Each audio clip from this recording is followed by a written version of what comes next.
Sampur blender dateng Kilen ing mrika sing kagungan cacat jiwa manukan nggika Pak Mudin. Pak Mudin CS ngoten mawon ya. Monggo Pak Mudin hingga dateng Pakuntaran. Dik kowe pancen ayu yen kowe guyu etoke bibirmu lambene sikar jambe yen disawah ketok manusia Bapak Mudin monggo mriki niki sampur panjenengan Bapak Mudin sing duwe manuk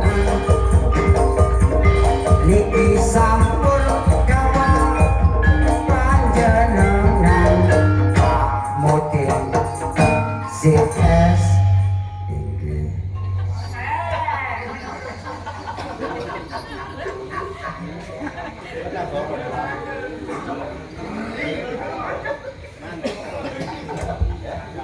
matur suwun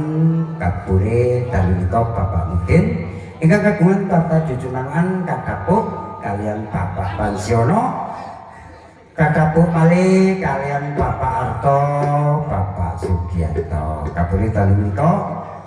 sedaya kelemanan mugi-mugi anggene petani dusun Paromasin pinaringan tanemane sae hasile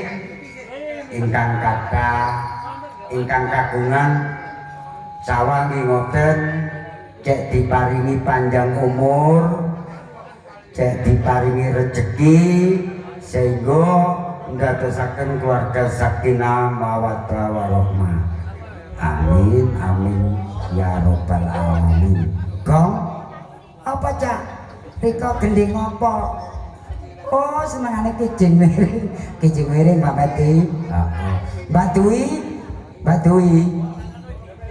kancane njaluk kijing miring dilayani Gong Liwung Samboyoan Gubuk Asmara pedang inggih